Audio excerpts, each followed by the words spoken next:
আসসালামু আলাইকুম ভিউয়ার্স। এটা আমার চ্যানেলের ফার্স্ট টিউটোরিয়াল ভিডিও, তাই রেসপন্স দিবেন বেশি। আর আজকের ভিডিওতে আমি হুইলি টিউটোরিয়াল দিতে যাচ্ছি। আর আজকে হুইলি বিষয়ে যত ধরনের সমস্যা আছে সব ধরনের সমস্যা আজকে আমি ক্লিয়ার করে দিব। আজকের ভিডিওটা একটু লং হয়ে যাচ্ছে, কারণ আজকের ভিডিওতে আমি আপনার যত ধরনের ভুল আছে সব সলভ করার চেষ্টা করব।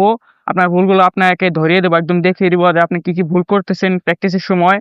আপনাকে টিপস দিব, প্লাস আপনার হুইলি করার জন্য কি কি লাগবে সেটা আপনাকে বলে দেব। তো আমরা প্রথমে শুরু করি যে আপনার হুইলি মারার জন্য কি কি প্রয়োজন। হুইলি মারার জন্য আপনার শুধু একটা সাইকেল প্রয়োজন, যেটায় গিয়ার সিস্টেম আছে। মানে আপনার গিয়ার লাগবে আর একটা সাইকেল লাগবে যেটা গিয়ার কাজ করে, আর একটা ব্রেক লাগবে, পিসের ব্রেক লাগবে। ব্রেকটা ভালোভাবে ধরলে হয়েছে, হালকা পাতলা ধরলে সমস্যা নাই। ওই সাইকেলে হুইলি মারার জন্য নিচু ফ্রেমের কোনো প্রয়োজন নাই, ভালো ফর্কের কোনো প্রয়োজন নাই, সাইকেলটা অনেক হালকা হওয়ার কোনো প্রয়োজন নাই। আপনার শুধু একটা সাইকেল লাগবে যেটায় গিয়ার আছে।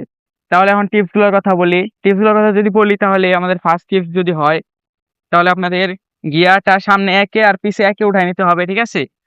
সামনে একে এবং পিছে একদম উপরে কাটায় উঠায় নিতে হবে, যাতে আপনার প্যাডেলটা একদম নরম হয়ে যায়। যাতে আপনার প্যাডেল যদি নরম হয়, তাহলে আপনার সামনের চাকাটা উঁচু করতে সুবিধা হবে। আর সেকেন্ড টিপ যদি হয়, তাহলে আপনি প্যাডেল ইউজ করতে হবে আপনাকে পা দিয়ে। আপনাকে 70% প্রেসার দিতে হবে। হাত দিয়ে আপনাকে 30% প্রেসার দিতে হবে, এবং 30% এবং 70% প্রেসারে আর সামনের চাকাটা যখন উঁচু হবে, তখন আপনাকে শুধু সামনের চাকাটা যখন উঁচু হবে, তখন আপনাকে ব্রেকিং এর দিক দিয়ে খেয়াল রাখতে হবে। তো সেকেন্ড ট্রিপে যেরকম আমি বললাম, সেরকম হলো আপনাকে প্যাডেল প্রেসার ইউজ করে আপনাকে সামনের চাকাটা উঁচু করতে হবে। তো আপনি যখন সামনের চাকাটা উঁচু করে শিখা যাবেন, তখন আপনাকে থার্ড টিপসটা ইউজ করতে হবে। তো তৃতীয় টিপসটা হলো আমাদের প্যাডেল কন্টিনিউ করার চেষ্টা করতে হবে। তো যখন আপনি প্যাডেল প্রেসার দিয়ে উঠাবেন, তখন আপনাকে প্যাডেলটা কন্টিনিউ করার চেষ্টা করতে হবে। আর প্যাডেলটা যখন আপনি কন্টিনিউ করার চেষ্টা করবেন, তখন অনেক সময় হবে যে আপনি পিছন দিকে পড়ে যেতে যাবেন। তখন একটা বোনাস টিপস দিয়ে দেই। যখন আপনি পিছন দিকে পড়তে যাবেন, তখন আপনাকে পা দিয়ে সুন্দর পিছন দিকে পাটা নামিয়ে দিতে হবে, ঠিক আছে? এখন চতুর্থ এবং সবচেয়ে ইম্পর্টেন্ট টিপস, ব্রেকিং। ব্রেকিংটা হলো আপনার হুইলিটাকে লং নেওয়ার জন্য সবচেয়ে বেশি কাজ করে। ব্রেকিংটা হলো কি, আপনার যখন হুইলি মারার সময় হুইলিটা যখন বেশি পিছনে চলে যাবে, তখন আপনি ব্রেক ধরে সরাসরি নামিয়ে ফেলতে পারেন। এতে আপনার প্র্যাকটিস অনেক সুবিধা হবে, আপনার পড়ে যাওয়ার একটা ভয় থাকবে না। এই কারণে ব্রেকিংটা আপনাকে মাস্ট বি শিখতে হবে। অনেক সময় নতুন যারা শিখেন তারা ব্রেকে হাত দিয়ে উঠান। এটা ব্রেকে হাত দিয়ে উঠানোর হুইলি উঠানোর সময় আপনাদের অনেক অসুবিধা হয়। আমি বলবো যে আপনি হাতটা গ্রিপে রাখবেন, পুরোটা গ্রিপে রাখবেন। যখন আপনার হুইলিটা উপরে যাবে, তখন আপনি আঙ্গুলটা ব্রেকে দিবেন। একটা আঙ্গুল বা দুইটা আঙ্গুল ব্রেকে দিয়ে দিবেন, তাহলে আপনার হুইলিটা কন্টিনিউ করতে অসুবিধা হবে না, হুইলটা উঠাতে অসুবিধা হবে না। আর যখন আপনি পিছন দিকে বেশি আসে পড়বেন, তখন ব্রেকটা জোরে চেপে ধরলে আপনার কিন্তু হুইলিটা সোজা নিচে নেমে যাবে। তাহলে কিন্তু আপনার পিছে পড়ার ভয় থাকবে না, আপনি ভালোভাবে প্র্যাকটিস করতে পারবেন। এরপরে আপনি যদি ব্রেকিংটা ভালোভাবে শিখেন, এটা পারফেক্ট হাইট এসে পড়বে। ওই পারফেক্ট হাইটটা যখন আসবে, তখন আপনি একটা হাইটেই আপনি হুইলটা লং নিতে পারবেন। তো আপনার ব্রেকিংটা প্রথমে অনেক ভালোভাবে শিখতে হবে।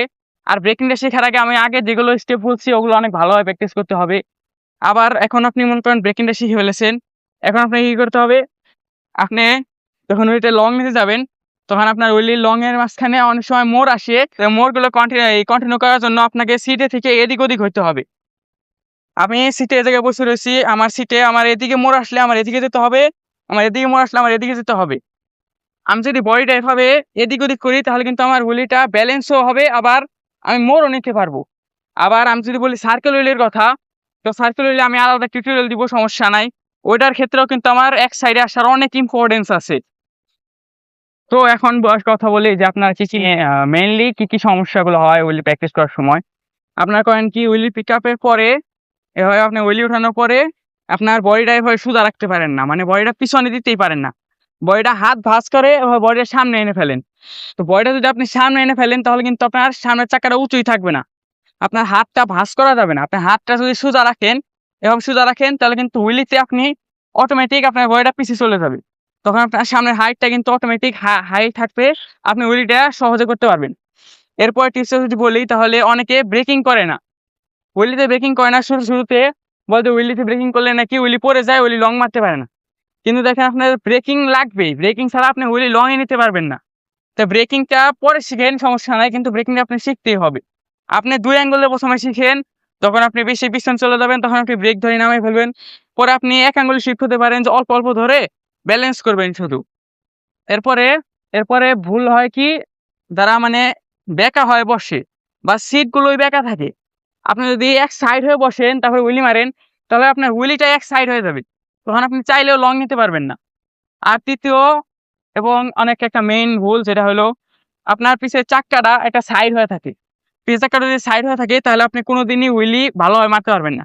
মানে পিছের চাক্কা সাইড হয়ে থাকলে কি হবে, আপনি এদিক না হয় ওদিক একদিকে সাইড হয়ে পড়ে যাবে আপনার হুইল, আপনি বেশি দূর নিতেই পারবেন না হুইলি। একদিকে সাইড হয়ে থাকলে আপনি একপাশে ওয়াশার ব্যবহার করে আপনি চাক্কাটা মাঝখানে আনতে পারেন। এটা যেকোনো ক্যাসের হাব বলেন বা কুইক এক্সেল হাব বলেন, সব ভাবেই কিন্তু ওয়াশার দিয়ে এক সাইডে চাক্কাটা মাঝখানে আনা যায়, সমস্যা নাই। তো আজকের ভিডিওটায় আমি আপনাদের সব ধরনের সমস্যার কথা বলছি এবং সমস্যাগুলো কিভাবে সমাধান করবেন সেটাও বলছি।